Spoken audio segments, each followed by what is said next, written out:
হযরত ওমর আল্লাহর প্রশংসা, নবীর প্রতি দরুদ পড়ে যখন ওয়াজ শুরু করবেন, ওয়াজ যখন শুরু করবেন, এমন সময় পিছন দিক থেকে একজন সাহাবী দাঁড়িয়ে বলতেছে, ইয়া আমিরুল মুমিনিন, আপনার ওয়াজ করার কোনো দরকার নাই, বরং আমি আপনাদেরকে ওয়াজ শোনাবার চাই। যে সাহাবী দাঁড়াইছে সে আবার পরিচিত কোনো সাহাবী না, সে হলো একজন বেদুইন সাহাবী। জোরে বলেন, কি সাহাবী? বেদুইন সাহাবীর ব্যাখ্যা হলো যারা যাযাবর, যারা পাহাড়ি এলাকায় থাকে, সব সময় নবীর কাছে তারা আসতে পারে না, তারা মানুষের কাজ কাম করে বেড়ায়, সব সময় নবীর কাছে আসে না, আসে ঠিকই নবীর কাছে বসবার পারে না। কারণ সব সময় নবীর সঙ্গে যারা থাকতো তাদের মধ্যে 10 জনকে আল্লাহ আশারে মুবাশশারা ডিগ্রি দিয়েছে। জোরে কান সুবহানাল্লাহ। বেদুইন সাহাবী যাযাবর পিছন থেকে বলতেছে, আমিরুল মুমিনিন, আপনার ওয়াজ করার কোনো দরকার নাই, বরং আমি আপনাদেরকে একটু ওয়াজ শোনাবার চাই। সঙ্গে সঙ্গে ওসমান গনি দাঁড়িয়ে বলতেছে, এই পাগল, ওমর ফারুকের মতন বক্তা যখন ওয়াজ করে তখন তোমার মতো মানুষের ওয়াজ শুনবে কে? আমরা যারা শ্রোতা নবীর সাহাবী, আমরা ওমরের মতন বক্তা থাকতে অন্য কোনো বক্তার ওয়াজ আমরা শুনব? যে লোকটা দাঁড়াইছে তার নাম হলো ওসমান গনি। জোরে বলেন, নাম কি? আল্লাহ রাসূল বলেছেন, আমার 2 জন সাহাবী হলেন নরমে 1 নম্বর, একটা হলো আবু বকর, একটা হলো ওসমান। আবু বকর দুনিয়া থেকে বিদায় হয়ে চলে গেছে, কারণ ওমর ফারুক যখন মদিনার খলিফা। আপনারা বলেন তো, ওই সময় কি আবু বকর আছে নাকি? তাহলে সবচাইতে নরম মানুষটা গরম হয়ে বলতেছে, এই পাগল, তোমার কি হুঁশ নাই? ওমর ফারুকের মতন বক্তা যেখানে ওয়াজ করে তখন তোমার ওয়াজ শোনার মতন কোনো শ্রোতা নাই।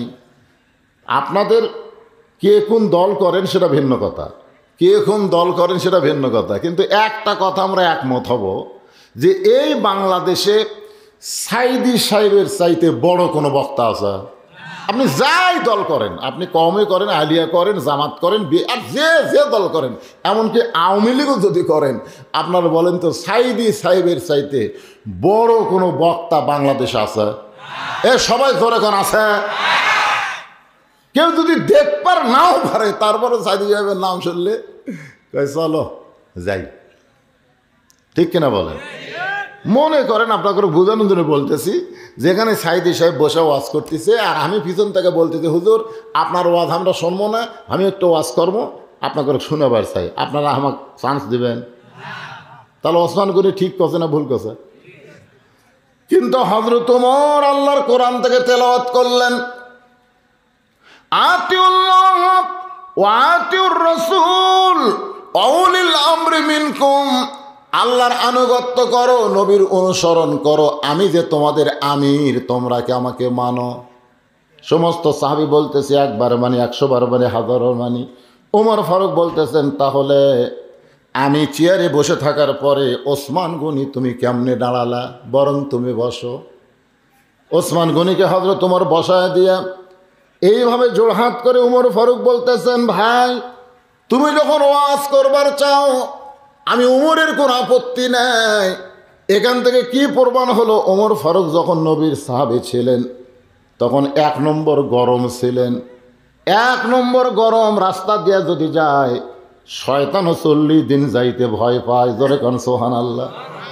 কিন্তু ওমর ফারুক যখন খলিফা হলেন তখন তার মতন নরম মানুষ কেউ ছিল না। জোরে কান সুবহানাল্লাহ। কারণ আল্লাহর কোরআনের আইন তার উপরে, ইন্নাল্লাহা ইয়ামুরুকুম আন তুআদ্দুল আমানাতি ইলা আহলিহা ওয়া ইযা হাকামতুম বাইনান নাস আন তাহকুমু বিল আদল। জোরে বলেন আল্লাহু আকবার। এমন নরম ছিলেন যখন খলিফা তখন ওমর ফারুক কি গরম না নরম? রাতের বেলা মদিনার অলিগলি ঘুরতেছে, দেখে তাঁবু টাঙ্গানো আছে, তাঁবুর বাইরে একটা লোকটা উত্তরে যায় দক্ষিণে যায়, উত্তরে যায় দক্ষিণে যায়। ওমর ফারুক লোকটাকে শান্ত করার জন্য, আল্লাহ রাসূল বলেছেন, কোনো অশান্ত মানুষকে যদি শান্ত করতে চাও তাহলে তাকে সালাম দাও। যেরকম কি দাও? ওমর ফারুক রাত্রে লোকটাকে সালাম দিচ্ছে, আসসালামু আলাইকুম। লোকটা সালামের উত্তর দেয় না। ওমর ফারুক মনে করছে কানে কম শোনে, জোরে আসসালামু আলাইকুম। লোকটা সালামের উত্তর দেয় না। ওমর ফারুক মনে করছে বোধহয় বুঝি না সালাম রে, কাছে যায় হাত আসসালামু আলাইকুম। লোকটা বলতেছে এই তুই আমাকে সালাম দিস, আমি সালামের উত্তর দেই না, তারপরে আবার দেশ, তার মানে তুই সালামের উত্তর বুঝিস? ওমর ফারুককে ওই লোকটা বলতে তুই সালামের উত্তর বুঝিস? যে ওমর রাস্তাতে গেলে শয়তান কয়দিন যায় না, আর সেই উমরকে লোকটা বলতেছে তুই কি সালামের উত্তর বুঝিস? উমর ফারুক চোখের পানি বের করে বললেন, ভাই আমার মতন বোকা মানুষ এই দুনিয়াতে কেউ নাই, তাহলে সালামের অর্থটা কি তোমার কাছে আমি জানবার চাই। অর্ধ পৃথিবীর খলিফা হযরত ওমর চোখের পানি বের করে বলতে, সালামের অর্থটা বলো, শুনতে চাই। লোকটা বলে, সালামের অর্থ হলো আল্লাহ রহমত তোমার উপর বর্ষিত হোক। ওমর ফারুক বলে, এই জন্যই তো তোমাকে সালাম দিলাম, তুমি উত্তর দিকে দক্ষিণ দিকে যাওয়া আসা করতেছ, আল্লাহ রহমতে তুমি যেন ধৈর্য ধারণ করো। বলে, ফতিক তুই জানিস না আমার বাড়ি হলো অমুক জায়গায়, আমি গভীর রাত্রে আমার গর্ভবতী বউকে নিয়ে আমি অমুক কবিলায় যাওয়ায় অমুক গ্রামে যাওয়ায় নিয়ত করেছি, কারণ ওই গ্রামটা হলো আমার শ্বশুর বাড়ি। দিনের বেলার চাইতে কোরআনের আইন যখন চালু হবে তখন রাতের বেলা মানুষ চলাচল করতে আরাম পাবে। ধরে কারণ সুবহানাল্লাহ। আমার গর্ভবতী বউকে নিয়ে আমি আমার শ্বশুর বাড়িতে রওনা দিলাম রাতের বেলায়, কিন্তু এই মাঝ পথে আমার বউয়ের প্রসব বেদনা এত বাইরে গেছে, আমি তাঁবু টাঙ্গায় দিয়ে সেই তাঁবুর মধ্যে আমার বউটা প্রসবের বেদনায় চিল্লাচিল্লি করতেছে। আমি হতবাগা স্বামী কি করব, এই জন্যে বাহিরে ঘোরাফেরা করতেছি। ওমর ফারুক লোকটার কপালে একটা চুমা দিয়ে বললেন, ভাই অধৈর্য হয় না, আমার বাড়িতে ভালো একটা ধাত্রী আছে, আমার কাছে একটা ভালো ধাত্রী আছে যে সন্তান ঠিক মতো ধারণ করতে পারে। এই বলে হযরত ওমর এক দৌড়ে বাড়িতে আসলেন, দরজায় ডাকতেন আব্দুল্লাহর মা। ওমর ফারুকের একটা ছেলের নাম হলো আব্দুল্লাহ, যে আব্দুল্লাহর যোগ্যতা হলো 6 লক্ষ হাদিসের হাফেজ, আবার 30 পারা কোরআনের হাফেজ। সুবহানাল্লাহ কন্যা খান। আব্দুল্লাহর মা সঙ্গে সঙ্গে দরজা খুলে গেছে। ওমর ফারুক চমকে গিয়ে বলে, আব্দুল্লাহর মা, আমি তো ঘর থেকে বের হয়ে গেলে তাহাজ্জুদের সময় না হলে কোনোদিন আসি না, তাহলে ডাক দাও মাত্রই তুমি দরজা খুলে দিলে, তুমি কি ঘুম আসো নাই? আব্দুল্লাহর মা বলতেছে, ঘুমুর ফাঁস হয়ে গেল, আমি কোনোদিন আপনাকে বলতে চাইতাম না, আজকে যখন ধরা পড়ে গেছি তাহলে শোনেন, আপনি যখন বাড়ি থেকে বার হয়ে যান আমি কোনোদিন বিছনায় ঘুমাই না, আমি সব সময় দরজার কাছে দাঁড়িয়ে আল্লাহর কাছে দোয়া করি, আল্লাহ যেদিন থেকে আমার স্বামী মদিনার খলিফা হয়েছে সেদিন থেকে মানুষের খাদিম হয়ে গেছে, মানুষের চাকর হয়ে গেছে, মানুষের দুঃখ কষ্ট দেখার জন্যে রাতের বেলা বের হয়ে যায়। আমার স্বামীকে তুমি হেফাজত করো আল্লাহ। ওগো স্বামী, তুমি ঘুরবা রাস্তায় রাস্তায়, আর আমি আরামের বিছনায় ঘুম পাড়বো, এমন আব্দুল্লাহর মা আমি নই। তাহলে প্রতিদিন তাহাজ্জুদের নামাজের সময় আসেন, আজকে এত তাড়াতাড়ি কেন আসলেন? ওমর ফারুক বলে, আব্দুল্লাহর মা, জান্নাতে যদি যাবার চাও তাহলে তাড়াতাড়ি অস্ত্র নিয়ে বার হও। বলে, কিসের অস্ত্র? বলে, একটা প্রসবের বেদনায় কান্না, মেয়েটা প্রসবের যাতনায় অস্থির, মেয়েটার বাচ্চা ধরা লাগবে। এখন অস্ত্র নিয়ে বউকে নিয়ে চলে গেছেন, তাঁবুর ওপার থেকে ভিতর দিকে ঢুকাইয়া দিয়েছেন। কিছুক্ষণ পরে ওমর ফারুকের বিবি ডাকতে বলে, ইয়া আমির আল মুমিনিন, আপনার বন্ধুকে খবর দেন, আপনার বন্ধু একটা পুত্র সন্তানের বাবা হয়ে গেছে। আপনারা তো সুবহানাল্লাহ বলতেছেন, কিন্তু লোকটা থরথর করে কাঁপতেছে। ওমর ফারুক বলে, ভাই কাঁপার কারণ কি? বলে, আপনি অর্ধ পৃথিবীর খলিফা হয়ে আমারে 3-3 বার সালাম দিয়েছেন, আমি সালামের উত্তর দেইনি, আপনার সঙ্গে খারাপ ব্যবহার করলাম, এরপরেও আপনার বউ দিয়া আমার গর্ভবতী বিবির বাচ্চা খালাস করলেন। ওমর ফারুক বলে, আল্লাহর বান্দা, যতদিন আমি নবীর সাহাবী ছিলাম ততদিন আমি বড় গরম ছিলাম রে, কিন্তু যেদিন খেলাফতের দায়িত্ব পাইছি সেদিন থেকে আমার চাইতে নরম মানুষ আর দুনিয়াতে কেউ না। সুবহানাল্লাহ। ওমর ফারুক বেদুইন সাহাবীকে কাছে ডাকলেন। সাহাবী যখন কাছে আসতেছে, ওমর ফারুক আস্তে করে চেয়ার ছেড়ে ওই শ্রোতাদের কাছে, সাহাবীদের কাছে গিয়ে বসলেন। বেদুইন সাহাবীকে চেয়ার ছেড়ে দিলেন, কারণ বক্তাকে চেয়ার ছেড়ে দিয়ে ওমর ফারুক যখন নিচে বসতে যাবেন, এমন সময় বেদুইন সাহাবী ওমর ফারুকের ডান হাতখানা ধরে বলতেছে, উলিল আমরি মিনকুম, আমিরকে মানতে হবে, আমির আল মুমিনিন, আপনি চেয়ারেই বসেন, আমি দাঁড়িয়ে দাঁড়িয়ে 3টা ওয়াজ করতে চাই। ওমর ফারুক চেয়ারে বসার পরে বেদুইন সাহাবী শুরু করলেন, নাহমাদুহু ওয়া নুসাল্লি আলা রাসূলিহিল কারীম। মাত্র 3টা ওয়াজ। জোরে বলেন কয় ওয়াজ?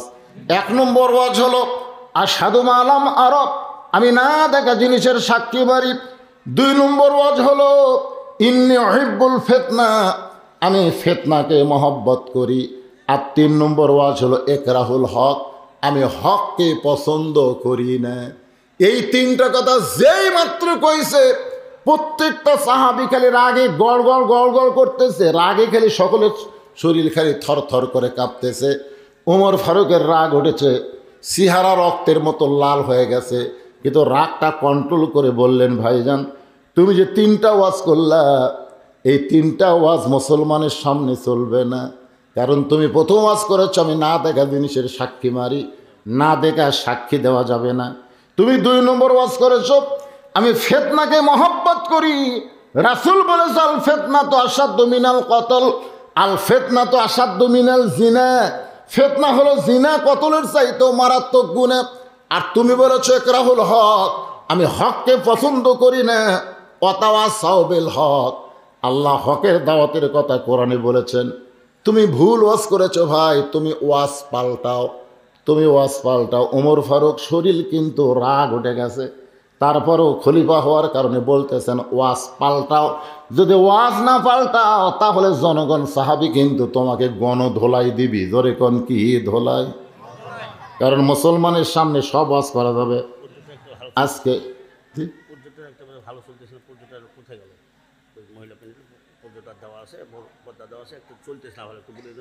এই প্রজেক্টর ভাই কোথায় গেছে? তাই তো হয়েছে, আপাতত বন্ধ আছে, চলতেছে বোধহয় এখন। এই প্রজেক্টর ভাই, তাই তো কই মেয়ে মানুষ হয়েছে করে কেন? এই প্রজেক্টর ভাই দেখেন, খেয়াল করে, একটা ভালো চলতেছে না, সেটা ভালো করেন। এখন আলোচনাটা একটু খেয়াল করবেন। আমাদের বাংলাদেশে শোনেন, 90% মুসলমানের দেশে একজন নারী আছে, সেই নারী ওয়াজ করে। আবার যা সব জায়গাতে ওয়াজ করে না, একেবারে সবচাইতে দামি জায়গা সংসদে ওয়াজ করে। কি ওয়াজ করে? কি শুনবেন ওয়াজ?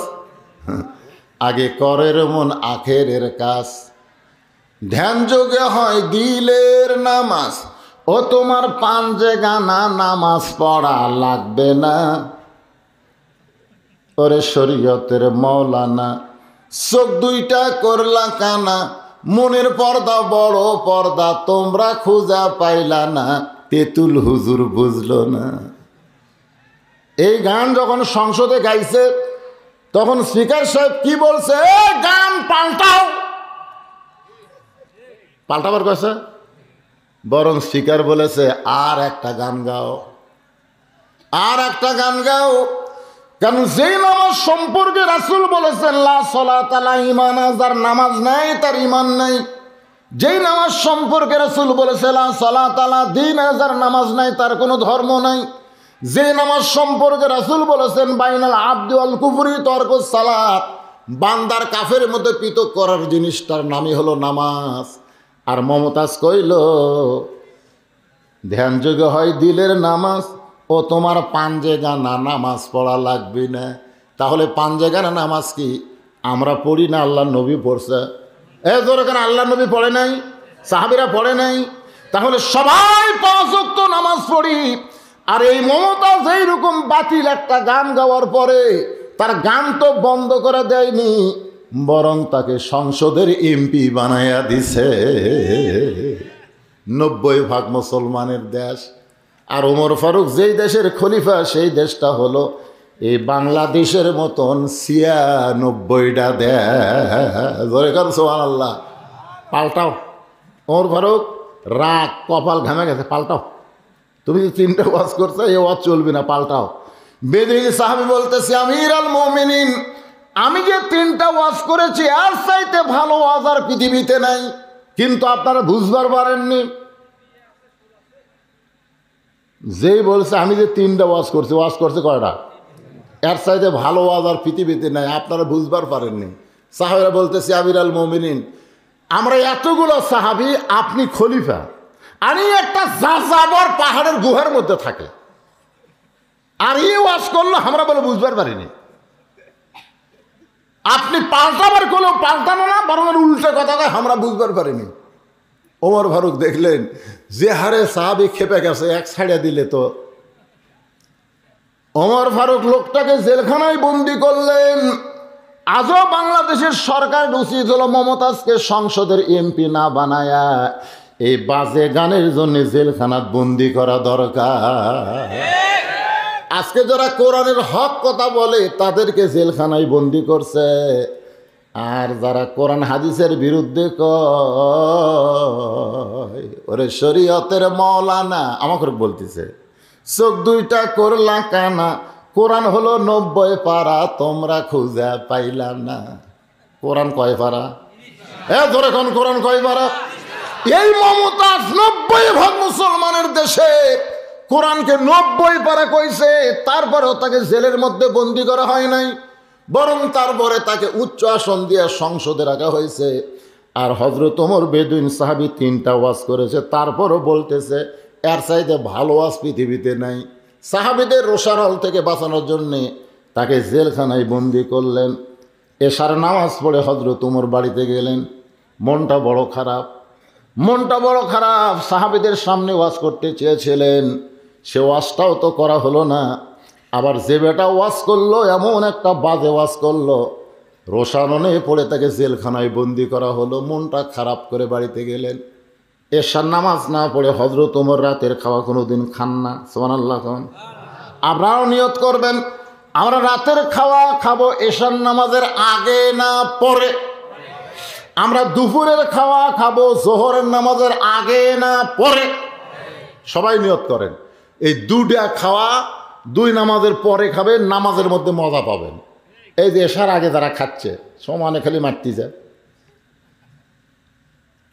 শোনেন, পেট ভরা অবস্থায় নামাজ পড়াতে কতদূর কষ্ট হয়। আজ থেকে আপনারা এরকম নিয়ত করতে পারবেন যে হুজুর আমি এশার নামাজ না পড়ে রাতের খাওয়া খাবো না। পারবেন? নিয়ত করতে পারবেন? জোহরের নামাজ না পড়ে আমি দুপুরের খাওয়া খাবো না। নিয়ত করেন, খালি নিয়ত করেন, দেখেন এই 2 নামাজের প্রতি আকর্ষণ আপনার বেড়ে যাবে, খাওয়ার উপর আল্লাহ রুচি দিবে। সুবহানাল্লাহ। ওমর ফারুক এশার নামাজ পড়ে বাড়িতে ঢুকে দেখে দস্তরখানায় খাবার রেডি করে দিয়ে বউ দূরে দাঁড়িয়ে থাকে। ওমর ফারুকের সামনে বউ দাঁড়িয়ে থাকতে পারে না। আব্দুল্লাহর মা বড় শরম, দূরে দাঁড়িয়ে থেকে দেখে ওমর ফারুক খাবার পরে 2 হাত তুলে আল্লাহর কাছে দোয়া করে। এটা কিন্তু বউয়ের সামনে করা যায় না। বউ দূরে দাঁড়িয়ে আছে আর ওমর ফারুক দোয়া করতেছে, আল্লাহ যে বউটা আমাকে এত সুন্দর করে রুটি হালুয়া তৈরি করে দিল, আমার সেই বউটাকে তুমি জান্নাত দিও আল্লাহ। আল্লাহ আমি ওমর যখন জান্নাতে যাব, আমি আব্দুল্লাহর মাকে নিয়ে জান্নাতে থাকবার চাই। জান্নাত আমার হুর গেলমানের কোনো দরকার না। সুবহানাল্লাহ। খান এইরকম দোয়া শুনে বউ খুশি হবি না বেজার হবি? কারণ ওমর ফারুক জানে যে বেহেশতে যতই হুর থাক আমার বউয়ের চাইতে সুন্দর না। সুবহানাল্লাহ। খান আপনারা কি মনে করেন বেহেশতে যতই হুর থাক আপনার বউয়ের চাইতে সুন্দর না? তার প্রমাণ হলো সূরা 3 পড়েন। আল্লাহ 4টা কসম খাইছে, জোরে কোন কয় কসম? ওয়াত্তিন ওয়াজ্জাইতুন ওয়াতুরি সিনিন ওয়াহাযাল বালাদিল আমিন। 4টা কসম খাওয়ার পরে আল্লাহ বলতেছেন, লাকাদ খালাকনাল ইনসানা ফি আহসানি তাকওয়িম। আহসানি তাকওয়িম আলেম ওলামারা বুঝতেছে এই চেহারাটা 4বার আল্লাহ কসম খায় কইছে মানুষের চেহারা সর্বোত্তম সুন্দর করে আমি আল্লাহ সৃষ্টি করেছি। আপনারা বলেন তো, আপনার বউ মানুষ না হুর মানুষ? কথা কয় না, কথা কন না কেন? আপনার হুর মানুষ না বউ মানুষ? তো তাহলে এখন আপনার বলেন আল্লাহর কোরআন অনুযায়ী হুর সুন্দর না বউ সুন্দর? জবান খুলে বলা লাগবে, যেই বলবো হুর সুন্দর না বউ সুন্দর, আপনার যেটা কোরআন হিসেবে দলিল দিচ্ছে সেটা আপনারা বলবেন। হুর সুন্দর না বউ সুন্দর? আরো জোরে বলেন, কি সুন্দর? জোরসে বলুন। শুনবার পাচ্ছে না, ওরা শুনবার পাচ্ছে, একটু জোরে কর না কেন? হুর সুন্দর না বউ সুন্দর? নামাজ পড়ে ফজর নামাজ পড়ে দোয়া করতেছে, আল্লাহ আল্লাহ আল্লাহ আমাকে জান্নাত দিও, আল্লাহ আল্লাহ জান্নাত একটা হুর দিও আল্লাহ। বউ চিন্তা করে, কে রে জান্নাত পড়তে আমি বুঝে পেলাম, কিন্তু হুর কি? নামাজ শেষ করলে বলতেছে, কে গো স্বামী তুমি যে হুর চাইলে হুর কি?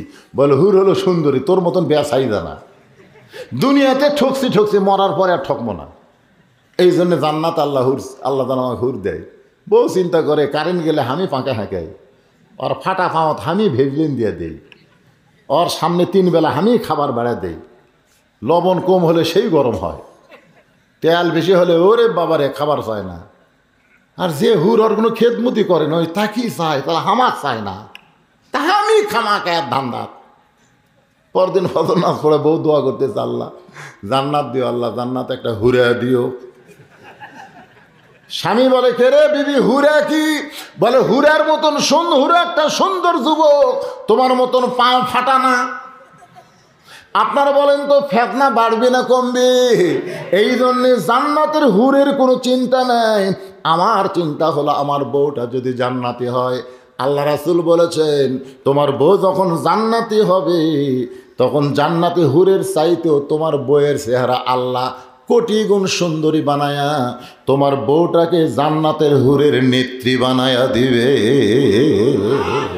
ওমর ফারুকের বিবি দূরে দাঁড়ায় থেকে স্বামীর খাওয়া দেখে আর দোয়াটা শোনে, কিন্তু আজকে হযরত ওমর খাবার বসে আল্লাহুম্মা বারিক লানা ফিমা রাযাকতানা ওয়া কিনা আযাবান নার, এই দোয়াটা পড়ে যখন রুটি ছিঁড়ে হালুয়া নিয়ে লোকমা মুখে দিবে, এমন সময় ঈমান বলতেছে, ওয়াইজা হাকামতুম বাইনান নাস আন তাহকুমু বিল আদল। ওমর তোমাকে ক্ষুধা লাগতেছে আর তুমি খাইতেছো, কিন্তু যাকে জেলখানায় বন্দি করেছ সে বেদুইন সাহাবি খাইছে কিনা একটা বার কি তার খবর নিছ? সুবহানাল্লাহ কর না কেন? তোমারে ক্ষুধা লাগতেছে আর তুমি খাইতেছো ওমর, কিন্তু যাকে কারাগারে বন্দি করছো সেই বেদুইন সাহাবি খাইছে কিনা একটা বার কি তার খবর নিছ?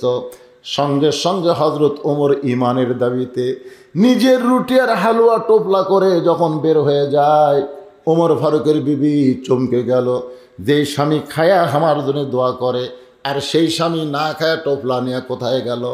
ওমর ফারুক গভীর রাত্রে বেদুইন সাহাবীর জেলখানার দরজায় সালাম দিয়ে বলে, ভাইজান এই দেখো তোমার জন্য রুটি আর হালুয়া নিয়ে আইছি। বেদুইন সাহাবী মুচকি মুচকি হাসি আর বলে, আল্লাহর কোরআন দিয়ে যখন রাষ্ট্র চলে তখন নেতা খাওয়ার আগে কয়েদির খাওয়া আগে হয়। সুবহানাল্লাহ। আল্লাহর এই কোরআন দিয়ে যখন রাষ্ট্র চলবে তখন নেতারা খাওয়ার আগে দুঃখী মানুষের আগে খাবে। সুবহানাল্লাহ না গান। কিন্তু আজকে আমাদের বাংলাদেশে মানুষের তৈরি করা আইন দিয়ে দেশ চলে, যার কারণে গরিবেরা খাবার পায় না আর নেতারা খাইয়া খাইয়া হুঁশ পায় না। জোরে কন ঠিক কিনা? আইরে নেতার খাওয়া। মাঝে মাঝে ফেসবুকে দেখা যায় এক নেতার সামনে প্রায় 42 আইটেমের তরকারি। হ্যাঁ, নেতা তাকায় আছে, নাম হলো, নেতার নাম হল হাসান মাহমুদ চৌধুরী। আমি নিজে দেখছি 42 আইটেম, মুখের সব ইলিশ কাতো যা আছে সব দিচ্ছে। আইরে নেতা খাবি কিরে? যে দেশের দ্রব্য মূল্যের দাম লাগামহীন বাড়তেছে, নেতাদের একটু চিন্তা করার দরকার আছে না নাই? ওমর ফারুক চমকে গেলেন, কারণ কয়েদি যে কথা বলছে কথা ঠিক না মিথ্যা? আল্লাহর কোরআন দিয়ে যখন রাষ্ট্র চলবে তখন নেতা খাওয়ার আগে কয়েদির খাওয়া আগে হবে। ওমর ফারুক বাড়িতে চলে গেলেন, নিজের বিছনায় যখন ঘুমাতে যাবেন বউ বলে, স্বামী গো আমি দূর থেকে কিন্তু দেখতে পেয়েছি আপনি কিন্তু খাবার খান নাই, খাবার টোপলা করে কোথায় যেন পৌঁছায় দিলেন। ওমর ফারুক বলে, বিবি রে, একজন বেদুইন সাহাবীকে কারাগারে বন্দি করা হয়েছে। আমি খাবার বসার সাথে আমার ইমান বলে দিল, ওমর তুমি কেমনে খাও? যাকে বন্দি করেছো সে খাইছে কিনা খবর নাও। ওগো বিবি, আমার খাবার টোপলা করে সেই বেদুইন সাহাবী কারাগারে বন্দি তাকে দিয়ে আসলাম। বউ বলে, স্বামী আপনি জানেন না, আপনি না খাইলে আমি কোনোদিন খাই না। আমার যে খাওয়াটা আছে, আসেন আমরা দুইজন মিলে খাই। ক্ষুদা পেটে দাওয়াত দিলে কিন্তু আর দেরি হয় না। জোরে কোন কথা ঠিক কিনা? ওমর ফারুক তার বউয়েরটা সামনে নিয়ে স্বামী স্ত্রী দুইজন মিলে যখন খাবার যাবে, আল্লাহুম্মা বারিক লানা ফিমা রাযাকতানা ওয়া কিনা আযাবান্নার বিসমিল্লাহ বারকাতিল্লাহ বলে ওমর ফারুক রুটি আর হালুয়া নিয়ে যখন মুখে দিবার যাবে, এমন সময় ইমান বলতেছে, ওমর যাকে কারাগারে বন্দি করেছো তাকে তোমার খাবার দিছ, কিন্তু সে যদি বাড়ির কর্তা হয়, সে যদি বাড়ির অভিভাবক হয়, আর অভিভাবক যদি কারাগারে বন্দি থাকে, তার বাড়ির খবর না নিয়ে তুমি কেমনে খাও?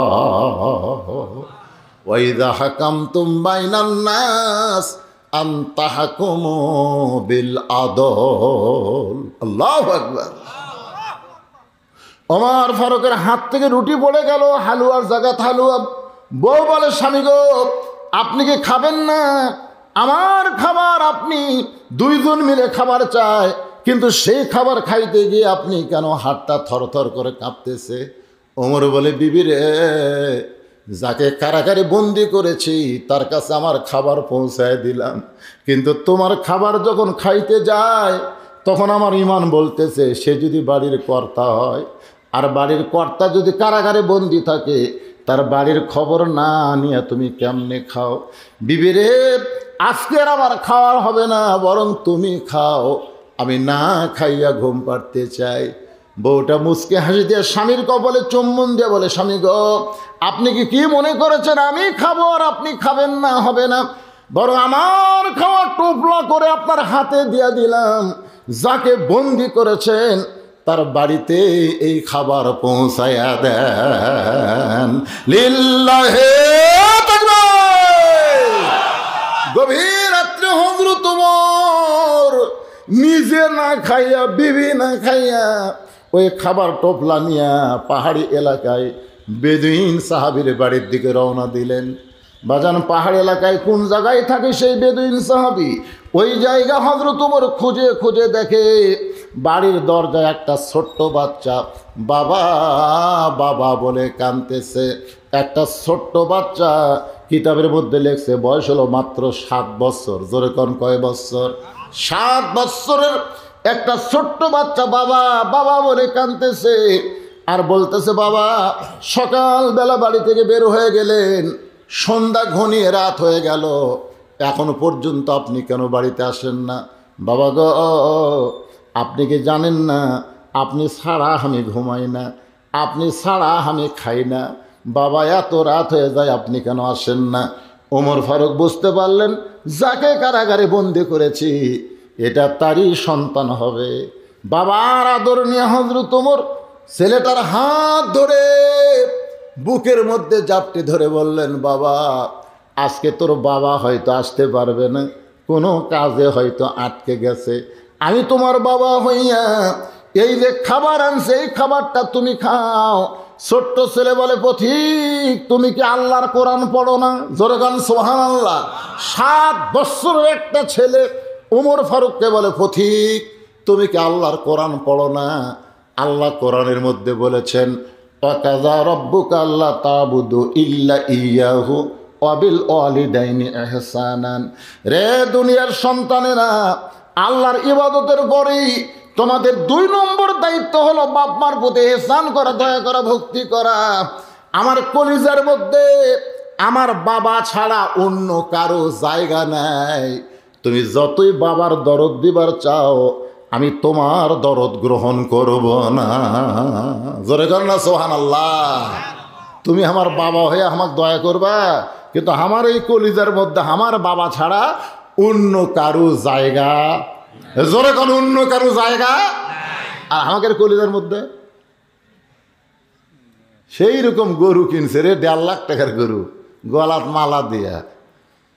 বাবার দরবারেতে কেউ ফেরে না খালি হাতে।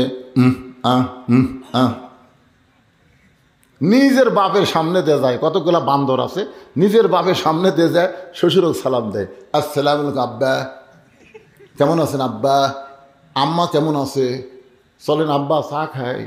বাপ খালি কান দিয়ে কয়, 1টা বছর হলো শয়তান, তুই আমার কোনোদিন চা খেলে ফেললি না। আর তোর শ্বশুর যখনই আসে আব্বা আব্বা করিস, তোর কলজাত কার জায়গা দিছ রে, আমার জায়গা নেই। এরকম পাটা আছে না নাই, জোরে আছে না নাই? এই নিজের মা বাদ দাম্মা, ডাব খাবেন না গ্লুকোজ খাবেন আম্মা, শালা বাঞ্চ। এরকম পাটা কথা বললে কেন আছে না নাই? 7 বছরের একটা বাচ্চা ওমর ফারুককে বলতেছে, পথিক তুমি কি আল্লাহর কোরআন পড়ো নাই? কি তুমি কি কোরআন জানো না? যেই কোরআনে আল্লাহ বলেছে আল্লাহর গোলামির পর বাপ মা ছাড়া অন্য কারো জায়গা নাই, এহসান করো ভক্তি করো একমাত্র কাকে? বাপ মাকে। আমার বাবা ছাড়া আমি খাইও না, আমার বাবা ছাড়া আমি ঘুমাই না, তবে আমি বিশ্বাস করি তুমি অত্যন্ত ভালো মানুষ, তুমি অত্যন্ত ভালো মানুষ। ভালো মানুষ না হলে এত রাত্রে তুমি আমার খোঁজে আইছো 1 টোপলা খাবার নিয়ে। তুমি ভালো মানুষ হতে পারো, কিন্তু আমার বাবার জায়গায় তোমার কোনোদিন জায়গা হবে না।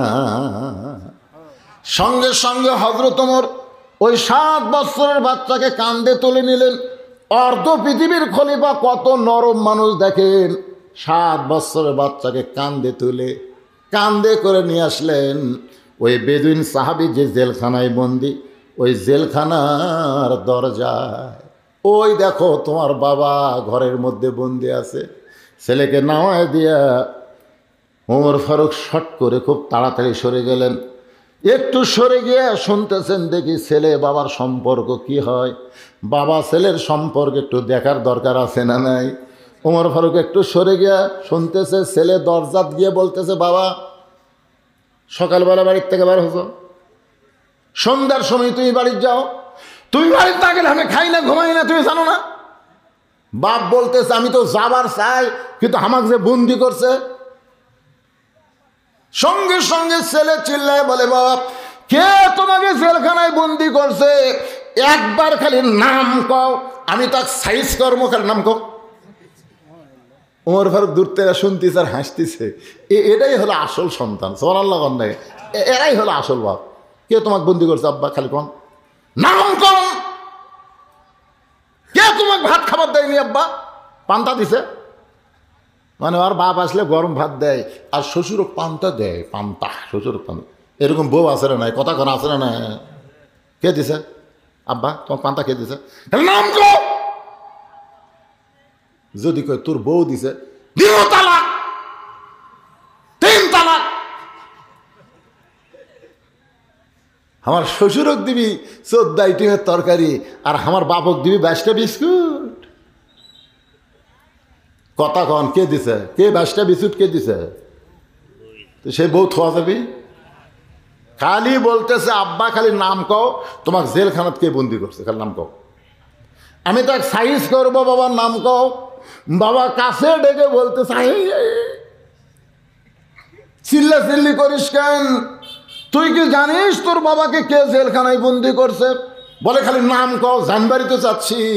বলে পাগললে চিল্লা চিল্লি করিস না, যে তোর বাবাকে জেলখানায় বন্দি করেছে সে হলেন অর্ধ পৃথিবীর খলিফা হযরত ওমর।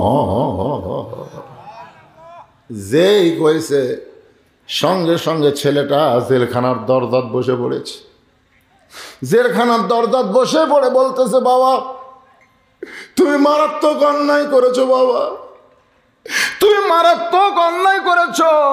ওই মহামানব যখন তোমাকে জেলখানায় বন্দি করেছে, তাহলে আমার মনে হয় তোমার বড় দোষ আছে বাবা। আপনারা বলেন তো। কিছুক্ষণ আগে যেই ছেলেটা বলল খালি নাম কও, কিন্তু নামটা শোনার পরে সেই ছেলেটা কাঁদতেছে আর বলতেছে, বাবা তুমি মারাত্মক দোষ করেছো বাবা। কারণ ওই মহামানব যখন তোমাকে বন্দি করেছে, এই মহামানবের খবর কিন্তু ছেলে জানে না, ওই ছেলের বাবা গল্পে গল্পে শোনাইছে। জোরে কর সুবহানাল্লাহ। আপনাকে ছেলেদের কি দেন যখন কান্দে? আমাকে হুজুর দোয়া দেন তো। দোয়া পড়া দিলাম, কান্দন থামে না। তেল পড়া দিলাম, কান্দন থামে না। পরে মাও কয় হুজুর আপনাকে দোয়া দুরুদের বরকত নাই। 1-8 মাস পরে বললাম মা কান্দে, আর কান্দে না। কান্দে না কেন? ওর বাপ একটা মোবাইল কিনে দিচ্ছে হুজুর। যখনই কান্দে তখন গেম বার করে দেয়, ওই গেম খেলা দেখে আর কান্দে না। এই বেদুইন সাহাবী তার সন্তান যখন জেদ করে, ছোট বাচ্চারা জেদ করে কি করে না, তখন কাছে ডাইকা বলে বাজান শোনো, একটা মহামানবের গল্প শোনাই। তখন হযরত ওমর ফারুকের গল্প এই বাচ্চাকে শোনাইছে। বাজান শোনো, একজন খলিফা আমাদের আছে, যিনি হলেন অর্ধ পৃথিবীর খলিফা। আমরা সবাই ঘুম পাড়ি বাবা, কিন্তু ওই মানুষটা ঘুম পাড়ে না। ছেলেকে গল্প শোনাইতেছে, ওই মানুষটা ঘুম পাড়ে না। একদিন গভীর রাত্রে মদিনার অলি গলি ঘুরতে গিয়ে দেখে একটা তাঁবুর ভিতরে গোস্ত সিদ্ধ হচ্ছে, আর বাচ্চারা সাইটে কান্নাকাটি করতেছে। মা, ও মা, তাড়াতাড়ি খাবার দাও, বড় ক্ষুধা লাগছে। মা বলতেছে একটু ধৈর্য ধরো বাবা, এ গোস্ত সিদ্ধ হলেই তোমাদের খাবার দেব। ওমর ফারুক চিন্তায় পড়ে গেলেন, দুম্বার গোস্ত হলে 8 ঘন্টা, উটের গোস্ত হলে 1 ঘন্টা লাগবে, কিন্তু এত রাত হয়ে গেল এখন পর্যন্ত গোস্ত সিদ্ধ হয় না। ওই ছেলেটাকে বেদুইন সাহাবী এই মহামানবের গল্প শোনাইছে। এখন হযরত ওমর বলতেছে মা, তোমার 2টা বাচ্চা ক্ষুধার জ্বালায় কান্দে, আর তোমার গোস্ত সিদ্ধ হয় না, এমন কি গোস্ত তুমি সিদ্ধ করো? মা বলতেছে পথিক, এই রাস্তা দিয়ে তুমি চলে যাচ্ছ, যাও, আমাদের দুঃখের খবর নিয়ে কি করবা? পথিক রে, আমাদের বাড়ি হলো ইয়ামিন দেশে, আমরা এসেছিলাম হযরত ওমর ফারুকের কাছে, কিন্তু বিকেলবেলা এত মানুষের ভিড়, আমার 2টা এতিম বাচ্চাকে নিয়ে আমি যাবার পারি নাই। আমি মনে করলাম আগামীকাল সকালবেলায় যাব, এই জন্য রাতের বেলা তাঁবু টাঙ্গাইয়া আমি 2টা সন্তানকে নিয়ে ঘুমাবার চাই, কিন্তু আমার সন্তান 2টার পেটে এত খিদা লাগছে, খালি কান্দে। ওদের সান্ত্বনা দেওয়ার জন্যে পাথর আর পানি পাতিতে তুলে দিয়ে আমি নিচে আগুন লাগাইছি। পথিক রে, এই পাথর কোনোদিন সিদ্ধ হবে না। আমার 2টা সন্তান কান্না বন্ধ করতেছে না। আমি মনে করেছিলাম হয়তো এক সময় সান্ত্বনায় ঘুমায় যাবে, কিন্তু এত পেটে ক্ষুধা বেশি হয়েছে পথিক, মনে হয় আজকে রাত আর আমার সন্তান 2টা কাটাবে না। ওমর ফারুক বলে মা একটু ধৈর্য ধরো, এক দৌড় বাইতুল মালের দরজায় আসলাম, আটার একটা বস্তা আমার মাথায় উঠাইয়া দে। আসলাম বলে আমিরাল মুমিনিন, আপনি হলেন অর্ধ পৃথিবীর খলিফা, আমারে বলেন কোথায় নিয়ে যাওয়া লাগবে? ওমর কয় আসলাম রে, একজনের পাপের বোঝা আর একজন কেউ মাথায় নেয় না, দে আমার মাথায় উঠাইয়া দে। আটার বস্তা যখন হযরত ওমরের মাথায় খুব জোরে জোরে দৌড়ায়, আসলাম পিছন দিক থেকে বলে হুজুর এত দূরে দৌড়ালে আপনি পড়ে যাবেন, আপনার কষ্ট হবে। ওমর কান্দের বলে আসলাম রে, সময় মতো যদি যাবার না পারি তাহলে জাহান্নামের আগুনকে আল্লাহ ওমরকে পুড়াইয়া ফেলবে। এক দৌড়ে তাঁবুর কাছে এসে মা, তোমার 2টা বাচ্চা কি জীবিত আছে? মা বলে এখনো কাঁদতেছে। তাড়াতাড়ি রুটি তৈরি করো, হালুয়া তৈরি করো। হালুয়া রুটি তৈরি হয়ে গেলে এবার মেয়েটা ওমর ফারুকের সামনে দেয়। ওমর ফারুক 2টা বাচ্চাকে উরাতির ওপরে নিয়ে রুটি ছেড়ে হালুয়া নিয়ে যখন মুখে দেয়, 2টা বাচ্চা ওমর ফারুকের চোখের পানি মুছে দিয়ে বলে ওগো পথিক, আপনি কাঁদেন কেন? আমাদের বাবার চাইতেও আপনি বাবার দরদ দিয়ে আমাদেরকে খাওয়াইতেছেন, আপনি কাঁদেন কেন? ওমর 2 হাত তুলে বলে আল্লাহ, এই অধমকে তুমি জাহান্নামের আগুন থেকে বাঁচায় দাও। মা চিল্লাই বলে কে গো তুমি? এত ভালো মানুষ হওয়ার পরেও জাহান্নামের আগুন থেকে বাঁচার জন্য কান্দো? যদি উমর খলিফা না হইয়া আল্লাহ তোমাকে মদিনার খলিফা বানাই দিত, তাহলে আল্লাহ মদিনাকে জান্নাত বানাইতো। বেদুইন সাহাবীর সন্তান বলে, বাবা সেই মহামানব তোমাকে জেলখানায় বন্দি করেছে, তুমি মারাত্মক অপরাধ করেছো বাবা, তুমি মারাত্মক অপরাধ করেছো বাবা।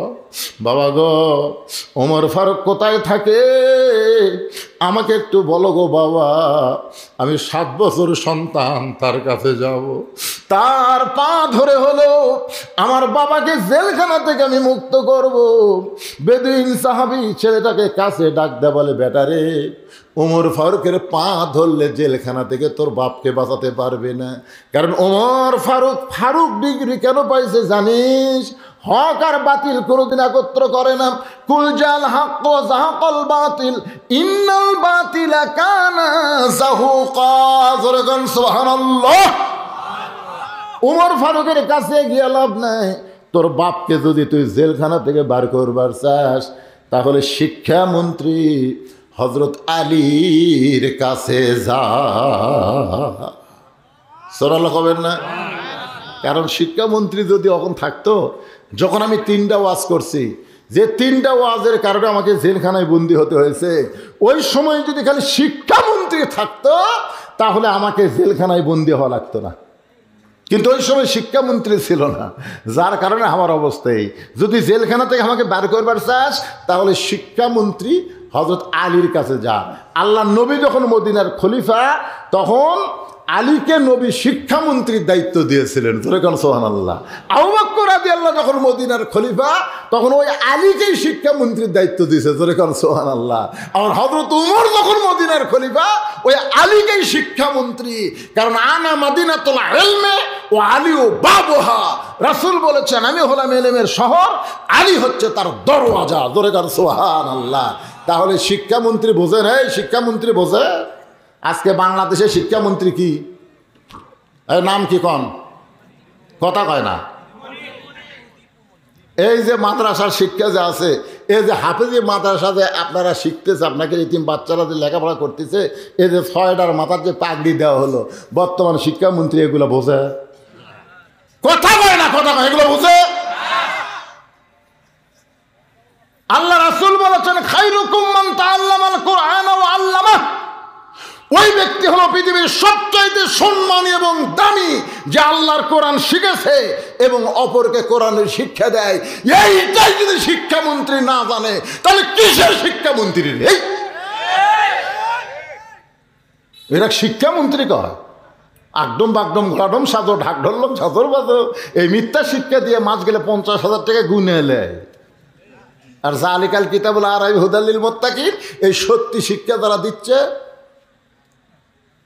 হায় হায় রে, শিক্ষামন্ত্রী অন্তত একটা বুঝে শুনে দেওয়া দরকার যে মুসলমানের জন্য কোন শিক্ষার গুরুত্ব বেশি, এটা জানার দরকার আছে না? কথা কন না কেন, আছে না? না,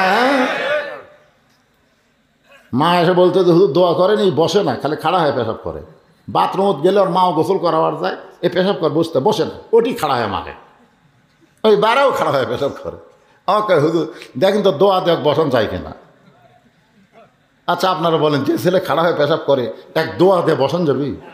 কিন্তু ওর মাও গ্রাম সম্পর্কের ভাবি হয়, ধরছেন কি করবে?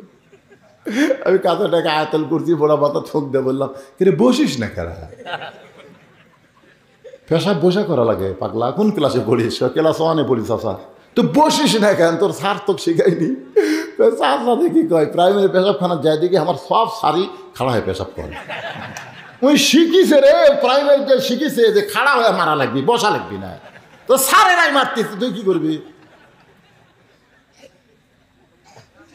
আরে এই মাদ্রাসার একটা বাচ্চা, এই মাদ্রাসার একটা বাচ্চা, দেখেন দেখেন, আমি নিজের চোখে দেখছি, আমার আব্দুল্লাহ নিজের চোখে দেখছি পেশাব করার যায়। আমি হুজুর খেলাম, হুজুর আর হোপেন কাজ ধরছে, হুজুর এক ওষুধ খেলেন। মত আমি কলে হাসে আর কয়, হুজুর আপনি তো আলিয়া মাদ্রাসার হুজুর, এই কমের গুণ তো আপনি জানেন না। আমি কিন্তু আসলে আলিয়া, কমের গুণ কি গুণ রে? এটা কাশ না হুজুর, পেশাব নিংড়াচ্ছে, পেশাব নিংড়াচ্ছে হুজুর। পেশাব নিংড়া পানি খরচ করে উজু করবি, কে আব্দুল্লাহ উজু করিস কে? আপনি জানেন না আমরা কি পড়ি? আপনি জানেন না এটা ধরবার গেলে হুজুর শরীরটাকে পবিত্র করা লাগবে। আব্দুল্লাহ বুকের মধ্যে নিয়ে আর কপালের চুবা দেখে আমার সারা জীবনের ওয়াজ সার্থক রে, সারা জীবনের ওয়াজ সার্থক। আমি ওয়াজ করে যে টাকা পাই সব টাকা দিয়ে এই মসজিদ মাদ্রাসায় এতিমখানা চালাই, এটা আমার ভাই দেখে আছে সার্থক। আগে প্রথম মনে করছিলাম যে ওয়াজ দিয়ে আমি জান্নাতত যাবো, অত সোজা লয়। অধিকাংশ বক্তারাই ওয়াজ করে জাহান্নামত যাবে, অধিকাংশ বক্তারা। পরে চিন্তা করলাম 3টা বেটির বাপ হচ্ছি, যদি আল্লাহ এই সুযোগে জান্নাত দেয়, 3 মেয়ের বাপ। পরে একটা হাদিস দেখলাম, কেউ যদি একটা আল্লাহর ঘর তৈরি করে দেয় আল্লাহ তাকে একটা জান্নাত দেয়। একটা মসজিদ তৈরি করলাম, পরে মাদ্রাসা তৈরি করলাম। তারপরে একদিন আমি কান্দি তাহাজ্জুদের সময় যে আল্লাহ জান্নাত পাওয়ার মতন যোগ্যতা মসজিদ মাদ্রাসা এতিমখানা ওয়াজ হাজি হজ বেটির বাপ তাও আমার হয়নি। আমার যোগ্যতা কেবল কদ্দুর পর্যন্ত আমি জানি না, তবে তোমার দয়ায় খালি জান্নাতের বারান্দাতে একটু আমাকে দেখা দিও, আমি খালি জান্নাতের লোক দেখবো আল্লাহ। আমি ঢুকতে চাই না আল্লাহ, কিন্তু জাহান্নামের আগুন থেকে আমাকে একটু বাঁচাও। আপনি যদি জাহান্নামের আগুন থেকে বাঁচবার চান, আজকে এই মঞ্চে আপনাদের বলতে হবে, আপনাদের মাসুম বাচ্চার হাতে এ কোরআন শরীফ তুলে দিতে হবে, তুলে দেওয়া লাগবে। কারা কারা মাসুম বাচ্চা ছোট বাচ্চার হাতে আল্লাহর কোরআন দিবার চান? 2 হাত তুলে আল্লাহ দেখান তো দেখে। লিল্লাহি তাকবীর। বেদুইন সাহাবী বলে দিয়ে চমুক রাস্তা দিয়ে যাও, রাস্তা দিয়ে গিয়ে দেখে শিক্ষামন্ত্রীর বাড়ি। বাড়ি তো নয়, যেন কয়েকতলা অট্টালিকা। বাড়ি তো নয়, ওটা কি রে? খেজুর পাতার ছাউনি দিয়া গাছের ছায়ায় ঘুমায় যারা, আষাঢ়ে মুবাশশির তারা। ধরে গান সুবহানাল্লাহ।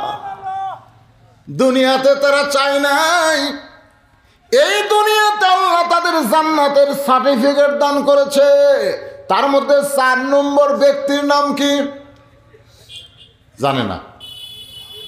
জান্নাতের সার্টিফিকেট পাওয়া 4 নম্বরের নাম জানেন না? শিক্ষামন্ত্রীর নাম কেমনে জানবেন তাহলে?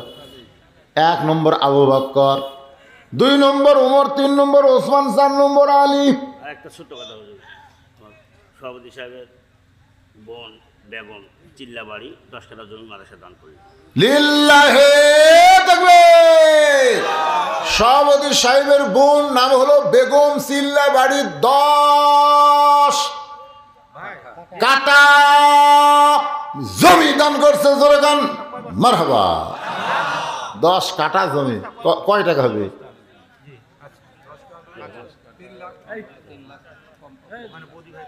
দেখছেন, মেয়ে মানুষই প্রধানমন্ত্রী হয়।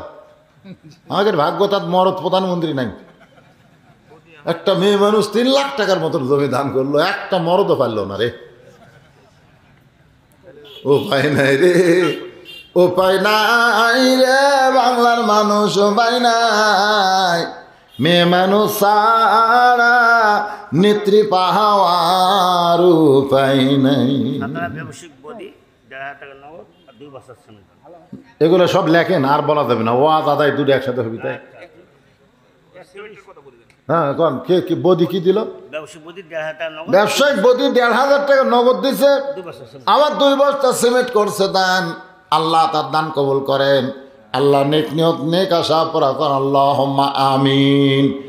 আমিনো আমিনো আল্লাহ আমিনো।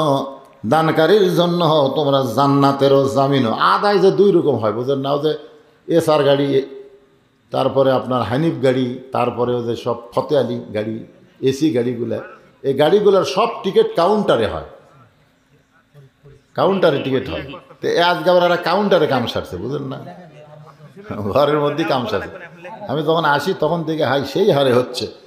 মোটর সাইকেলের ভিড়ে আমার গাড়ি আর গেটের মধ্যে ঢুকা পারলাম না, এত মোটর সাইকেল হয়। খালি খাইয়ে হয়তো স্টার্ট দিয়েছিল যায়, ওরা আওয়াজও শোনেনি। ওকে ভাগ্য শোনাও হবি না। আপনারা যারা বসে আছেন একটু শোনেন। ছোট বাচ্চা শিক্ষামন্ত্রীর বাড়ির দরজায় 2টা বাচ্চা খেলাধুলা করতেছে। একটার নাম হলো হাসান আর একটার নাম হলো হোসাইন। আল্লাহর নবী ফাতেমাকে দুনিয়া থেকে বিদায় নেওয়ার সময় কানে কানে একটাও কথা বলেছে, ফাতেমা তুই কি বলতে পারবি মা আমি দুনিয়া থেকে বিদায় নিলে সবচাইতে বেশি কষ্ট কে পাবে? ও ফাতেমা তুই কি বলতে পারিস আমি নবী দুনিয়া থেকে বিদায় নিলে সবচাইতে বেশি কষ্ট কে পাবে? ফাতেমা কান্দার বলে, বাবা আমার চাইতে বেশি কষ্ট কেউ পাবে না। আল্লাহ রাসূল বলে, ফাতেমা শুধু তুই না মা, তুই সহ আমার যত সাহাবী আছে সমস্ত সাহাবী মিলে যে কষ্ট পাবে তার চাইতে বেশি কষ্ট পাবে আমার হাসান হোসাইন। মারে আমার হাসান হোসেনের জন্য আমারও বড় কষ্ট হয়। আমি দুনিয়া থেকে যাওয়ার 6 মাস পরে তুই চলে যাবি মা দুনিয়া ছেড়ে, তোর হাসান হোসেনকে তখন কে দেখাশোনা করবে? সেই দুইটা ভাই দরজার সামনে খেলাধুলা করতেছে। 7 বছরের বাচ্চাকে সালাম দেয়, কে গো আপনারা নাম কি? বলে হাসান হোসেন। শিক্ষামন্ত্রী হযরত আলীরে চেনেন? হাসান হুসাইন বলে আমার বাবা হযরত আলী। বলে আমি তার খোঁজে এসেছি। একটা শিক্ষামন্ত্রীর বাড়িতে গেছে, একটা 7 বছরের বাচ্চা, একটা চেয়ারম্যানের বাড়িতে গেলে চৌকিদার ধরে দেওয়া লাগে। জোরে কোন কথা ঠিক কিনা? কথা কন না কার? এমপির বাড়িতে গেলে চামচার অত্যাচারে বারান্দার থেকে নামা লাগবি। এত চামচা ভাই, এমপির সাথে কথা বলার কোনো চান্স নাই। কিন্তু ভোটের আগে এমপি গাড়ির থেকে নামে ফকিরক সালাম দেয়, গাড়ি থামে ফকিরক সালাম দেয়। হযরত আলী ঘরের ভিতর থেকে শব্দ শুনতে পেয়ে বের হয়ে বলে, কে গো তুমি? বলে আমার বাবাকে হযরত ওমর কারাগারে বন্দি করছে। হযরত আলী বলতেছেন, তোমার বাবাকে যখন ওমর ফারুক কারাগারে বন্দি করেছে তাহলে নিশ্চয় তোমার বাবার অপরাধ রয়েছে, কারণ ওমর ফারুক যেমন তেমন মানুষ না। কোরআনের এই আয়াতটা তিনি সবচেয়ে বেশি আমল করেন, ইন্নাল্লাহা ইয়ামুরুকুম আন তুআদ্দুল আমানাতি ইলা আহলিহা ওয়া ইযা হাকামতুম বাইনান নাস আন তাহকুমু বিল আদল। 7 বছরের বাচ্চা বলতেছে আমার বাবা কইছে আপনি নাকি তাকে পারবেন জেলখানা থেকে মুক্ত করতে। ওমর ফারুক বন্দি করেছে আর আপনি পারবেন মুক্ত করতে। আমি একটু আমার বাবার কাছে আপনাকে নিয়ে যাবার চাই। ছোট বাচ্চার সাথে শিক্ষামন্ত্রী হযরত আলী কারাগারের দরজায়। বেদুইন সাহাবীকে সালাম দেয়, বলে খবর কি? বলে খবর হলো আশহাদু মা লাম আরাব ইন্নী উহিব্বুল ফিতনা ইকরাহুল হক। হযরত আলী বলেন আল্লাহু আকবার, আল্লাহু আকবার, আল্লাহু আকবার। এত সুন্দর ওয়াজ তুমি করতেছো আমাকে তোমার বাচ্চার মাধ্যমে ডাক দিয়ে। বলে এই ওয়াজ করার অপরাধে আমি জেলখানা। আলী বলতেছে এর চাইতে সত্য সুন্দর ওয়াজ তো দুনিয়াতে নাই, আর সে ওয়াজ করার কারণে তোমাকে জেলখানায়। ওমর ফারুক শুধু নয়, শত শত সাহাবী ছিল, সবাই মিলে আমাকে পাগল বানায়া বাইরে রাখলে বিপদ হবে বলে আমাকে জেলখানায় বন্দি করলো। আলী বলতেছে ছোট বাচ্চাকে চলো তাহলে আমরা হযরত ওমর ফারুকের কাছে যাই। জোরে কোন সুবহানাল্লাহ। ছোট বাচ্চার হাত ধরে হযরত আলী ওমর ফারুকের দরবারে। বাচ্চা তাকায় দেখে মেম্বরে বসে যেই মানুষটা, ওই মানুষটা যে হযরত ওমর সেইটা তো এই বাচ্চা জানে না। দৌড়ে গিয়া গলা ধরে কপালে একটা চুমা খায়। ওগো ভালো মানুষ, গভীর রাত্রে আপনি আমার সামনে খাবার নিয়ে গেছিলেন। ওগো ভালো মানুষ, আমাকে কান্দে করে বাবার জেলখানার দরজা পর্যন্ত পৌঁছায় দিয়ে কোথায় হারাইছে আর আপনাকে খুঁজে পাই না। কখনো কপালে চুমা খায়, কখনো দাড়িতে চুমা খায়। হযরত আলী বলে রে ছোট্ট ছেলে, তুমি যার কপালে চুমা খাও, দাড়িতে চুমা খাও, যে তোমার কাছে খাবার নিয়ে গেছিল, যে তোমাকে কান্দে করে বাবার জেলখানা পর্যন্ত পৌঁছায় দিছে, ওই মানুষ আর কেউ না, ওই মানুষটাই হলো মুসলিম মিল্লাতের খলিফা।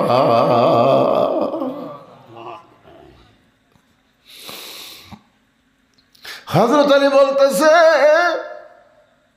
এই ছোট বাচ্চার বাবাটাকে আপনি জেলখানায় বন্দি করেছেন। ওমর ফারুক বলে, আলী ভাই এমন তিনটা কথা বলেছে যে কথা কোনো মুসলমান সহ্য করতে পারে না। আলী বলতেছে, যে তিনটা কথা বলেছে আপনারা বুঝতে পারেন না, কিন্তু আর চাইতে সত্য কথা তার হয় না। বলে, লোকটা বলেছে আশহাদু আল্লা মারা, আমি না দেখা জিনিসের সাক্ষী মারি। জন্ম নিছে 69 সালে, আর 71 সালে রাজাকার তার বিরুদ্ধে সাক্ষী দিছে। জোরে কোন কথা ঠিক কিনা?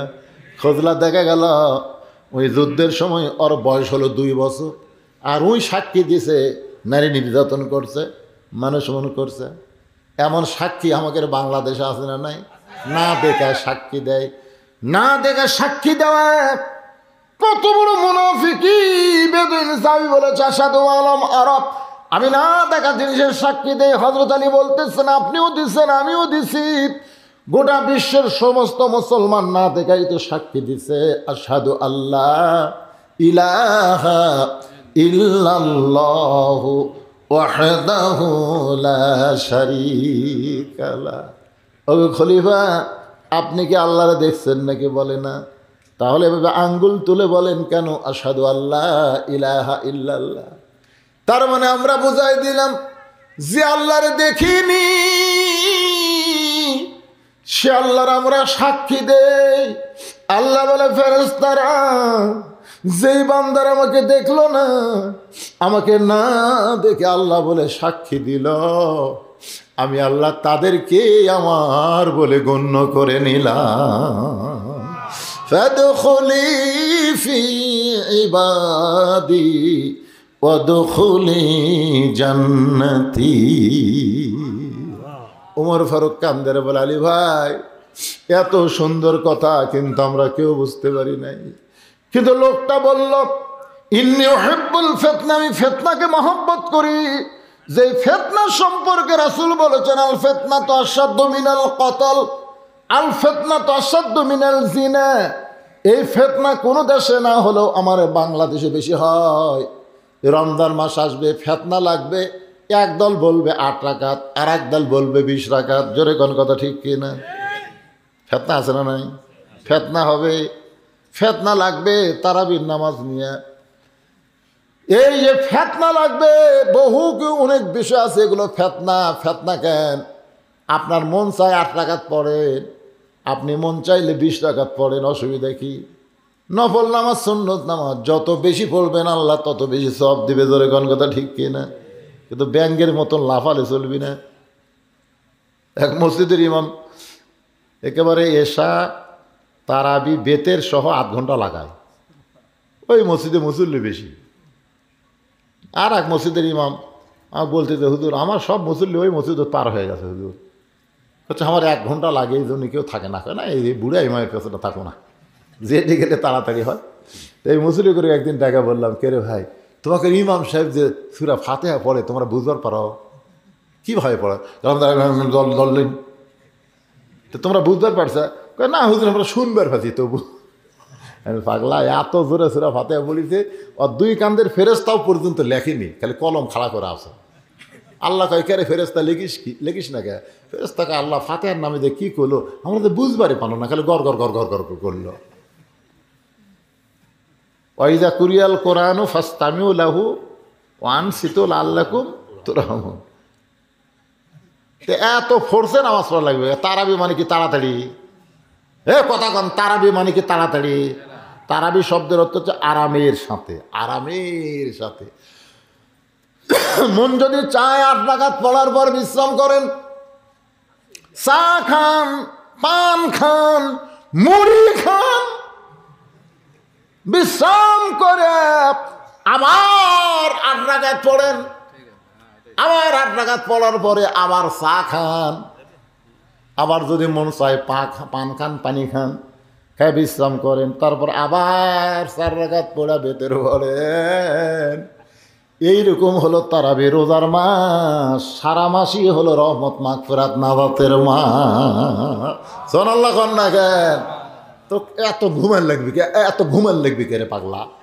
11 মাস ঘুম পাড়ছে, 1 মাস একটু ঘুম কম পাড়ো, 1 মাস একটু ট্রেনিং দাও, ট্রেনিং দাও। রোজার মাস হলো ট্রেনিংয়ের মাস, জোরে কর কথা ঠিক কিনা? রহমত বরকত মাগফিরাতের মাস ভাই রে। আসতিছে রে। খালি রজবের চাঁদ উঠলে নবী কি খুশি হয় জানেন? রজব, শাবান, তারপর রমজান। আমাকে রমজান আসে গেল ভাই রে, আসে গেল ভাই রে। খুশি না বেদা? খুশি না বেদারা? কথা গেলে ভেতর হচ্ছে হোটেলের দরজাত কালো পর্দাতে কাম ছাড়বে। আল্লাহ কোরআনে বলেছেন, কুতিবা আলাইকুমুস সিয়াম কামা কুতিবা আলাল্লাযীনা মিন ক্বাবলিকুম লাআল্লাকুম তাত্তাকুন। নামাজের দ্বারা তুমি মুত্তাকি হবার পারবা না, হজের দ্বারা পারবা না, যাকাতের দ্বারা পারবা না, কিন্তু রোজার দ্বারা পারবা। কারণ নামাজ তুমি পড়তেছো, কেউ না কেউ দেখতেছে। তোমার মনও চায় আল্লাহর জন্য নামাজ পড়ি, আবার মানুষের দেখানোর জন্য মাঝে মধ্যে হয় না? হয় কি হয় না? আল্লাহর জন্য পড়ে, মানুষকে দেখানোর জন্য কিন্তু দু একজন নামাজ পড়ে। জামাই নামাজ পড় না, শ্বশুর বাড়িতে আছে, শ্বশুর করছে চলো মসজিদে যাই, ওই কি নামাজ পড়ে তাই শ্বশুরের ঠেলাত মসজিদে গেছে মানুষকে দেখানোর জন্য। জাকাত মানুষ আল্লাহর জন্য দেও, মানুষের দেখানোর জন্যও জাকাত দেয়। হজ মানুষ আল্লাহর জন্যও করে, আবার আলহাজ না লিখলে বেকার হয়ে যায়, জোরে কোন কথা ঠিক কি না? কিন্তু রোজা মানুষ দেখানোর জন্য করে। তো দেখানোর জন্য করলে গোসলখানার যখন গেল, দরজা বন্ধ, তৃষ্ণায় খালি কলিজা ছটফট করতেছে, মাথার মধ্যে ঠান্ডা পানি পড়তেছে, মুখ করছে খালি একটু হা কর, একটু হা করলি গল গল করে ভিতর দেবে। হঠাৎ যদি যায় তা ওয়াক ওয়াক ওয়াক ওয়াক ওয়াক, ফেরেশতাকে আল্লাহ জানলা দরজা বন্ধ, তোমার বান্দার এক ফোঁটা পানি খালি এই পর্যন্ত গেছে, নিচে নামেই ওয়াক ওয়াক করতেছে। গে আমার ভয়ে, তোমার ভয়, তোমাকে দেখতে না দেখলে কি হবে রে? এই জন্য রোজাই পারে মানুষকে মুত্তাকি বানায় দিতে, জোরে কান সুবহানাল্লাহ। যে রোজাটা মানুষ কাউকে দেখানোর জন্য করে না, আর সাওমুলি, আল্লাহ বলেছেন রোজা আমার জন্য, ওয়ানা উজজাবিহি, আমি আল্লাহ রাইহান নামক দরজা দিয়ে নিজে রোজাদারকে রিসিপশন করে করে জান্নাতে নিব, জোরে কান সুবহানাল্লাহ। আল্লাহর বান্দার একটু মনোযোগ দেন। 2 নম্বর ওয়াজ করলো, ইন্নী উহিব্বুল ফিতনা, আমি ফিতনাকে মহব্বত করি। আলী বলতেছেন, ইন্নামা আমওয়ালুকুম ওয়া আওলাদুকুম ফিতনা। আল্লাহ কোরআনে বলেছেন, সম্পদ আর সন্তান তোমাদের বিপদের কারণ। এরপরেও তোমরা ফিতনা জানার পরেও মহব্বত করবা। তোমার সন্তান নামাজ পড়ে না, তোমার সন্তান সারাদিন 4G মোবাইল নিয়ে ঘোরে, 5G মোবাইল নিয়ে ঘোরে, তোমার সন্তান পেশাব করে পানি দেয় না, তোমার সন্তান 21 বছরের আড়া হয়ে গেছে, এটা তুমি জানার পরেও রাত্রে ভাত খাওয়ার সময় তুমি সন্তানকে ডাকতেছ, আব্দুল্লাহ কিংবা বুলের তেল নামে হোক, আয় আয় একসাথে বসে ভাত খাই। ফেরেশতা আল্লাহ কত মহব্বত করে তার সন্তানকে একসাথে বসে লিয়ে ভাত খায়, অথচ সন্তান খারাপ। আল্লাহ বলে, এই সন্তানের বিপদের কারণ, এই সম্পদ পকেট ভরা টাকা মসজিদের দান বাক্স মুখের সামনে দেওয়া যায়, দান বাক্স সামনে দিয়ে যাচ্ছে, আপনার পকেট খালি গিজ গিজ করা টাকা আছে, আপনি চোখ বন্ধ করে দেখলেন 500 টাকার লোট, 1000 টাকার লোট, 200 টাকার লোট, 100 টাকার লোট, 10 টাকার লোট নাই, 5 টাকার লোট নাই, ঠেলা মারছে, বাক্স ঠেলা মারছে। এই সম্পদের বিপদের কারণ, যেই সম্পদ পকেটে থাকার পরেও আল্লাহর ঘরের জন্যে আল্লাহর দান বাক্সে ঢুকলো না, যেই সন্তান হওয়ার পরেও আল্লাহর হুকুম মানে না, এই সন্তান বিপদের কারণ। এরপরেও সন্তান আর সম্পদকে মানুষ মহব্বত করে। এই কারণেই বেদুইন সাহাবী বলেছে, আমি ফিতনাকে মহব্বত করি, আমি আমার সন্তানকে মহব্বত করি। ওমর ফারুক বলতে চালি, ভাই আমরা কেউ বুঝতে পারি নাই, আসলে কথাটা তো সত্যি বলেছে, কিন্তু লোকটা যে বলল ইকরাউল হক, আমি হককে পছন্দ করি না। আলী কান্দারে বলেন, জাআত সাকারাতুল মাউত হাক্কুন, প্রত্যেকটা মানুষের জীবনে মৃত্যু হক। হিন্দু বলেন, খ্রিস্টান বলেন আর বৌদ্ধ বলেন, সবাই বিশ্বাস করে মৃত্যু তার জীবনে সত্য। জোরে কোন কথা ঠিক কি না? আপনারা বলেন আমাদের জীবনে মৃত্যু সত্য না মিথ্যা? সত্য মৃত্যু, তারপরও আমরা মৃত্যুকে পছন্দ কথা হয় না পছন্দ, মৃত্যুকে বন্ধ করেন। স্বামীর ক্যান্সার হতো, স্বামীর ক্যান্সার, 1 মাস পরে মরবি, বউ বলতেছে আল্লাহ আমার হায়াত স্বামীক দেখ, স্বামীর হায়াত আল্লাহ আমাকে দেখ। স্বামী কয়েকের পাগলে আমি 1 মাসে পরে মরবো, আমার হায়াত দেখ কী করু, নিয়মই তো আপনি ভালোবাসি না, জীবনটা ভালোবাসি, আপনি বেঁচে থাকেন আমি মরম। স্বামী কয় আল্লাহ আমাকে একটা বউ দিছে রে, এরকম বউ পাওয়া ভাগ্যের ব্যাপার, তাহলে 100 বছর বাঁচলে তাও ভালো হতো, 1 মাস পরে মৃত্যু হবে। স্বামী স্ত্রী ঘরে ঘুমাইছে, ঘরে একটা আঁড়িয়া গরু, জোরে কন কি গরু, আঁড়িয়া গরু দড়ি ছিঁড়িছে, দড়ি ছিঁড়া খাবার খুঁজতেছে, খাবার কোথায় পায়, বারান্দার দিকে সিলভারের পাতিলের তলা চিটা লালি, আঁড়িয়ার খাদ্য কিন্তু চিটা লালি বোঝেন আপনারা। তো ওই খাবার চাই, কিন্তু ওর ওই শিং থাকার কারণে ওই পাতিলের তলের চিটালের লাগাল পায় না, জোর করে মাথা ঠুকে, কিন্তু না জিভে দেওয়া হচ্ছে না, একের জোর করে দিয়েছে, শিং ছোটো তো একে ঢুকে গেছে চিটালালি খাওয়ার পরে, আর এই শিং আটকে দেওয়ার কারণে পাল্লার মাথা ছাড়তেছে না, খালি এই মানে চোখ মুখ সব ঢেকে গেছে। ওই আর কিছু দেখবার পায়, ওই গোয়াল ঘর বাদ দিয়ে স্বামী স্ত্রী যে ঘরে ঘুমাইছে ওই ঘরের মধ্যে ঢুকিছে, ও করে ঢুকিছে। বউ বলতেছে বাবা আজরাইল ঢুকছো, খবরদার আমার দিকে যেন আসো না, ওই যে ক্যান্সার রুগী শুধু আসো, 1 মাস পরেই মরবি, তুমি তো আশপাশের তো আমি জানি, ওটি তো খবরদার আমার কাছে আসো না। স্বামী চিল্লা কয়েকের কী হয়েছে রে, কী হয়েছে, আজরাইল আইছে তো, ভুল করে আমাকে না ধরে তোমাকে দেখে দিলাম। স্বামী কয় সকালবেলা তুই কইলি আমার হায়াত আল্লাহ আপনাকে দেখ, আপনার মৃত্যু আমাকে দেখ, এটা মুখে বলা যায় গো, কিন্তু অন্তরে কেউ কয় না, তার মানে মরবার কেউ চায় না, জোরে কর কথা ঠিক কিনা, অথচ মৃত্যু সত্য। ওমর ফারুক দৌড়ে গিয়ে বেদিন সাহাবীকে জেলখানা থেকে মুক্ত করে বুকের মধ্যে নিয়ে বলতেছে আলী যদি না থাকতো তাহলে আমরা সবাই ধ্বংস হয়ে যেতাম। আল্লাহর বান্দারা, আজকের আলোচনার ভিতর দিয়া প্রতিটা জিনিস আমি আপনাদের সামনে ক্লিয়ার করে দিলাম। সময় কিন্তু বেশি বাকি নাই, যে কোনো সময় আমাদেরকে দুনিয়া থেকে যাওয়া লাগবে। আমাদের সন্তানের হাতে কিন্তু আমরা আল্লাহর কোরআন তুলে দিবার চাইছি, জোরে কোন কথা ঠিক না? মনে ভুলে গেছেন? মনে ভুলে গেছেন? খালি চেয়ারম্যান, এমপি, এসপি এরা যদি ওদের সন্তানকে কোরআন শরীফ হাতে দিবার চায়, আর হাফিজি মাদ্রাসা যখন ভর্তি করে দিবে, 10টা এমপির ছেলে যদি হাফেজ হয়, সংসদে গিয়ে বলবে মাননীয় স্পিকার সাহেব আজকে প্রাইমারির জন্যে হাজার কোটি টাকা বাজেট হয়, কিন্তু হাফেজি মাদ্রাসার জন্যে 1 টাকাও বাজেট হয় না কেন? আমাদের সন্তানগুলো হাফেজি মাদ্রাসায় পড়ে, তারা শিশু বাচ্চা অবস্থায় ওযু করে, পবিত্র হয়ে কোরআন ধরে, যেই কোরআন মুসলমানের শিক্ষা। প্রথম কথাই হলো ইকরা বিইসমি রাব্বিকাল্লাযী খলাক, খলাকাল ইনসানা মিন আলাক। এরকম 10টা এমপি যদি একসাথে স্পিকারকে ধরে, স্পিকার বাধ্য হবে খালি প্রাইমারি বিল্ডিং করা না, হাফিজি মাদ্রাসাও সরকার করবি, ধরে কোন কথা ঠিক কি না? খালি গরিবের চোর, খালি যে কটা মাথার পাগড়ি দিন খোঁজলে দেখেন, একজনের বাবা অটো ভ্যান চলায়, আর একজন বাবা মানুষের বাড়িতে কাম করে খায়, আর একজনের কোনো মতে চলে। এলা সব আমরা হাফেজ। আজকে শৈলী নিয়ত করছেন হাত তুলে সন্তান হাতে কোরআন তুলে দেবো, এটাই হলো আজকের ওয়াজ। আল্লাহ কবুল করুক, সকলে বলে আল্লাহ আমিন। এরা তাহলে হিসাবলে ব্যস্ত হয়ে গেছে, আবার শুনানো লাগবি।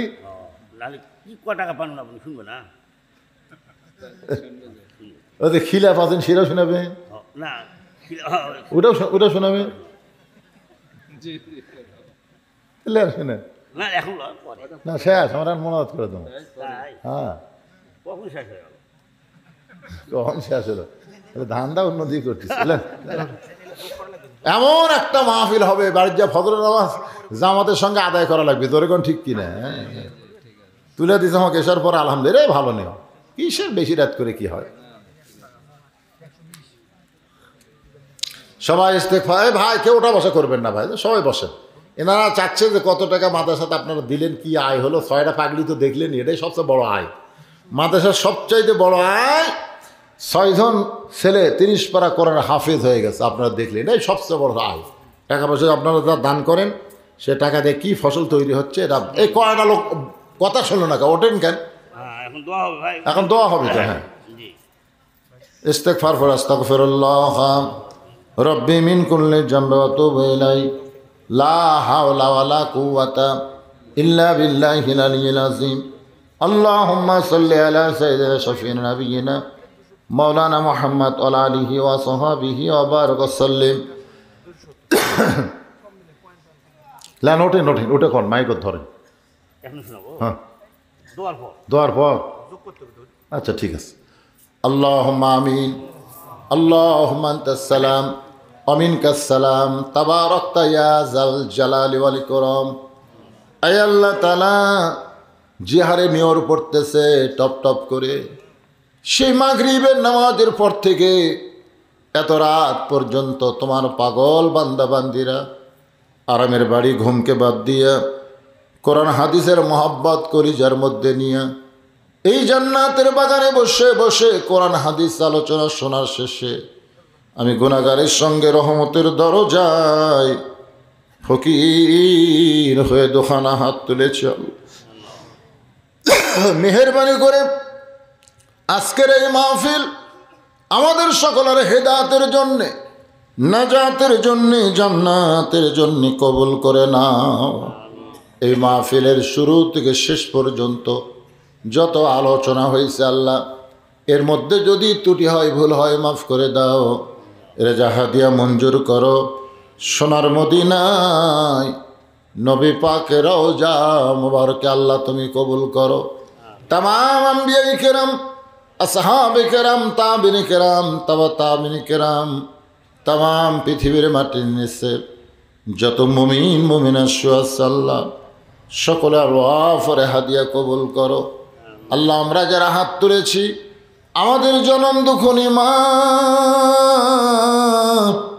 ছোট্ট একটা শব্দ মা, এই মা যাদের কবরে গেছে আল্লাহ মেহেরবানি করে মায়ের কবর জান্নাতের টুকরা বানিয়ে দাও। বাবার ঘর বাড়ি সবই আছে, আমি সহ আমরা বাবা হারা এতিম হয়ে গেছি আল্লাহ মেহেরবানি করে বাবার কবর জান্নাতের টুকরা বানিয়ে দাও। আমাদের দাদা দাদি নানা আত্মীয় স্বজন শ্বশুর শাশুড়িকের বিবি মারা গেছে, সন্তান মারা গেছে আল্লাহ সকলের কবরকে জান্নাতের টুকরা বানাও। আল্লাহ হাসর লক্ষ্মীপুর মাদ্রাসাকে কিয়ামত পর্যন্ত কবুল করো। এই মাদ্রাসার জায়গা জমি দিয়া মাদ্রাসা তৈরি করে যারা কবরবাসী হয়ে গেছে আল্লাহ তাদের সকলের কবরকে জান্নাতের টুকরা বানিয়ে দাও। আল্লাহ বর্তমানে মাদ্রাসার সভাপতি, মাদ্রাসার সহসভাপতি, মাদ্রাসার সেক্রেটারি, মাদ্রাসার ক্যাশিয়ার, মাদ্রাসার সদস্য, মাদ্রাসার দাতা সদস্য, মাদ্রাসায় যারা দান করে দিছে আল্লাহ সকলকেই জান্নাতি কবুল করো।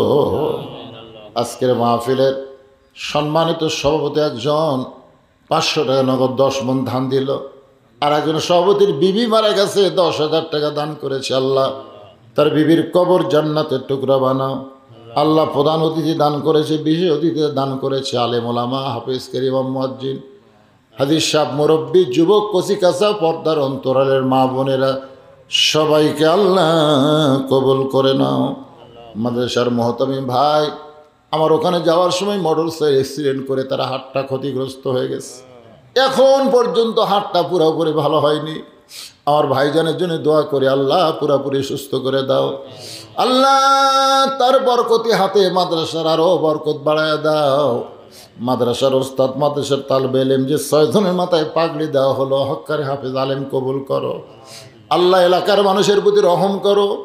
আসমানের বেলা আসমানে নাও, জমিনের বেলা জমিনে ডাবায় দাও। আল্লাহ আমি গুনাহগার বলে হাত ফিরিয়ে দিও না। যার 2 কানা হাত তোমার পছন্দ হয় সেই 2 হাতের উসিলায় আজকের দোয়া কবুল করো। যেদিন মৃত্যু হবে দিনটা যেন জুমার দিন হয়, মাসটা যেন রমজান মাস হয়। ইমানের সাথে, ইজ্জতের সাথে এই দুনিয়া থেকে বিদায় নেওয়ার কালে আমাদের জবানে তুমি জারি করে দিও লা ইলাহা ইল্লাল্লাহু মুহাম্মাদুর রাসূলুল্লাহ সাল্লাল্লাহু আলাইহি ওয়াসাল্লাম।